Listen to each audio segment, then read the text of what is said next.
Hello everyone, welcome to ಸ್ವಾದ ಕುಟೀರ. ಇವತ್ತಿನ ಈ ವಿಡಿಯೋದಲ್ಲಿ ನಾನು ಅಕ್ಕಿ ಬೇಳೆ ನೆನೆಸದೆ ಫರ್ಮೆಂಟೇಷನ್ ಬರೆಸ್ದಿರ ಒಂದು ಹೆಲ್ತಿಯಾಗಿರುವಂಥ ಪೌಷ್ಟಿಕಾಂಶ ಇರೋವಂಥ ಇಡ್ಲಿನ ಹೆಂಗೆ ಮಾಡೋದು ಅಂತ ತೋರಿಸ್ತಾ ಇದ್ದೀನಿ.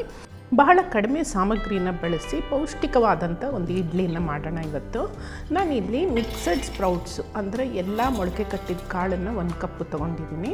3 ಹಸಿಮೆಣಸಿನ್ಕಾಯಿ, 1 ಸ್ಪೂನ್ ಜೀರಿಗೆ ಮತ್ತು 1 ಇಂಚಷ್ಟು ಶುಂಠಿ, ಹಾಗೆ ಇದಕ್ಕೆ ರುಚಿಗೆ ತಕ್ಕಷ್ಟು ಉಪ್ಪು, ಸ್ವಲ್ಪ ನೀರನ್ನು ಸೇರಿಸಿ ನುಣ್ಣಗೆ ಮಿಕ್ಸಿಯಲ್ಲಿ ಗ್ರೈಂಡ್ ಮಾಡ್ಕೊತಾ ಇದ್ದೀನಿ. ಸ್ವಲ್ಪ ಸ್ಪೈಸಿಯಾಗಿ ಬೇಕು ಅನ್ನೋರು ಇದಕ್ಕೆ 1 ಸ್ಪೂನ್ ಜೀರಿಗೆ ಮತ್ತು 1 ಸ್ಪೂನ್ ಮೆಣಸನ್ನು ಕೂಡ ಆ್ಯಡ್ ಮಾಡ್ಕೋಬೋದು. ಮೊಳಕೆ ಕಾಳುಗಳಲ್ಲಿ ಹೆಚ್ಚಿನ ನಾರಿನಾಂಶ ಮತ್ತು ಪೌಷ್ಟಿಕಾಂಶ ಇರೋದ್ರಿಂದ ಬೆಳಗಿನ ಬ್ರೇಕ್ಫಾಸ್ಟ್ಗೆ ಇದನ್ನು ಬಳಸೋದು ತುಂಬಾ ಒಳ್ಳೆಯದು. ವೆಯ್ಟ್ ಲಾಸ್ ಪ್ರೋಗ್ರಾಮ್ನಲ್ಲಿರೋವಂಥವರು ಈ ಒಂದು ರೆಸಿಪಿನ ನಿಮ್ಮ ಡಯಟಲ್ಲಿ ಇನ್ಕ್ಲೂಡ್ ಮಾಡ್ಕೋಬೋದು. ಬೆಳಗ್ಗೆ ಬ್ರೇಕ್ಫಾಸ್ಟ್ಗಾಗಿರ್ಬೋದು, ರಾತ್ರಿ ಡಿನ್ನರ್ಗಾಗಿರ್ಬೋದು. ಈಗ ನೆಕ್ಸ್ಟು ನಾನು ಇದಕ್ಕೆ 1 ಕಪ್ಪಷ್ಟು ರವೆನ ತೊಗೊಂಡಿದ್ದೀನಿ. ಇದು ಉಪ್ಪಿಟ್ಟಿನ ರವೆ, ಜೊತೆಗೆ 1 ಕಪ್ಪಷ್ಟು ಮೊಸರನ್ನು ಆ್ಯಡ್ ಮಾಡ್ತಾಯಿದ್ದೀನಿ. ಹಾಗೆ ಸ್ವಲ್ಪ ಗಾರ್ನಿಷಿಂಗಿಗೆ ಕೊತ್ತಂಬರಿ ಸೊಪ್ಪನ್ನು ಹಾಕ್ತಾಯಿದ್ದೀನಿ. ಸ್ವಲ್ಪ ವೇರಿಯೇಷನ್ ಬೇಕು ಅನ್ನೋರು ಇದಕ್ಕೆ ಸಣ್ಣದಾಗಿ ಹೆಚ್ಚಿರುವಂಥ ಈರುಳ್ಳಿ ಅಥವಾ ಸಣ್ಣದಾಗಿ ಹೆಚ್ಚಿರುವಂಥ ಮೆಂತ್ಯದ ಸೊಪ್ಪು, ಸಬ್ಸಿಗೆ ಸೊಪ್ಪು ಯಾವುದಾದ್ರೂ ಇದಕ್ಕೆ ಆ್ಯಡ್ ಮಾಡಿ ಚೆನ್ನಾಗಿ ಈ ರೀತಿಯಾಗಿ ಮಿಕ್ಸ್ ಮಾಡ್ಕೋಬೇಕಾಗುತ್ತೆ. ಒಂದು 3 to 4 ಮಿನಿಟ್ಸು ಆ ಮೊಸರಲ್ಲಿರೋ ಲಂಪ್ಸ್ ಎಲ್ಲ ರವೆ ಜೊತೆಗೆ ಮತ್ತು ಹಿಟ್ಟಿನ ಜೊತೆಗೆ ಮಿಕ್ಸ್ ಆಗಬೇಕು.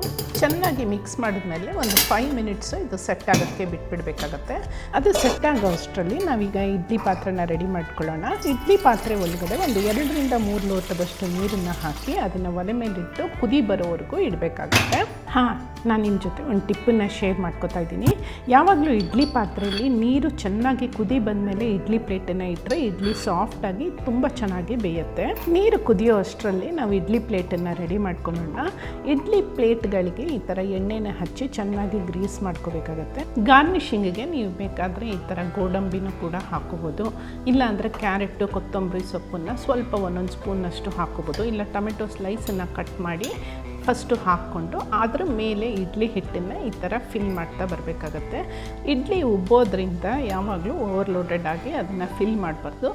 ಒಂದು ಸ್ವಲ್ಪ ಗ್ಯಾಪ್ ಇರೋ ಹಾಗೆ ಹಿಟ್ಟನ್ನು ಹಾಕ್ಕೊಂಡು ರೆಡಿ ಮಾಡ್ಕೋಬೇಕಾಗತ್ತೆ ಇಡ್ಲಿ ಪ್ಲೇಟನ್ನು. ಈಗ ನೋಡಿ, ಕುದಿತಾ ಇರುವಂಥ ನೀರು ಮೇಲೆ ಈ ಇಡ್ಲಿ ಪ್ಲೇಟ್ಸನ್ನು ಈ ಥರ ಇಟ್ಟು ಮುಚ್ಚಳನ ಮುಚ್ಚಿ ಒಂದು 10 to 12 ಮಿನಿಟ್ಸ್ ಇದನ್ನು ಬೇಯಿಸ್ಕೋಬೇಕಾಗತ್ತೆ. ನಾನು ನಿಮಗೆ ಒಂದು ಇಂಪಾರ್ಟೆಂಟ್ ವಿಷಯನ ಶೇರ್ ಮಾಡೋದು ಮರ್ತೋಗಿದ್ದೆ. ನಾನು ಈ ಹಿಟ್ಟಿಗೆ ಯಾವುದೇ ಸೋಡಾ ಆಗಲಿ, ಬೇಕಿಂಗ್ ಪೌಡ್ರ್ ಆಗಲಿ, ಏನೋ ಆಗಲಿ ಮಿಕ್ಸ್ ಮಾಡಿಲ್ಲ. ಬೇಕಾದರೆ ಆ್ಯಡ್ ಮಾಡ್ಕೋಬೋದು. 10 ನಿಮಿಷದಲ್ಲಿ ಆರೋಗ್ಯಕರವಾದ ಪೌಷ್ಟಿಕವಾದ ಇಡ್ಲಿ ರೆಡಿ ಆಯಿತು. ಇದನ್ನು ನೀವು ಲಂಚ್ ಬಾಕ್ಸ್ಗೂ ಕೂಡ ಪ್ಯಾಕ್ ಮಾಡ್ಬೋದು. ಈ ಇಡ್ಲಿ ಜೊತೆಗೆ ನೀವು ಚಟ್ನಿ, ಸಾಂಬಾರು ಯಾವುದಾದ್ರೂ ಸರ್ವ್ ಮಾಡ್ಬೋದು. ಏನೂ ಇಲ್ಲ ಅಂತಂದರೆ ಚಟ್ನಿ ಪುಡಿ, ಉಪ್ಪಿನಕಾಯಿ ಕೂಡ ಸೂಪರಾಗಿರುತ್ತೆ. ಮೇಲೆ 1 ಸ್ಪೂನ್ ತುಪ್ಪ ಹಾಕ್ಕೊಂಡ್ರಂತೂ ಬೊಂಬಾಟಾಗಿರುತ್ತೆ. ಜಿನುಗ್ತಾ ಇರೋ ಈ ಮಳೆಗಾಲದಲ್ಲಿ, ಚಳಿಯಾದ ವಾತಾವರಣದಲ್ಲಿ ಈ ಥರ ಬಿಸಿ ಬಿಸಿಯಾಗಿರುವಂಥ ಇಡ್ಲಿ ತಿನ್ನಿದ್ರೆ ಅದರ ಮಜಾನೇ ಬೇರೆ.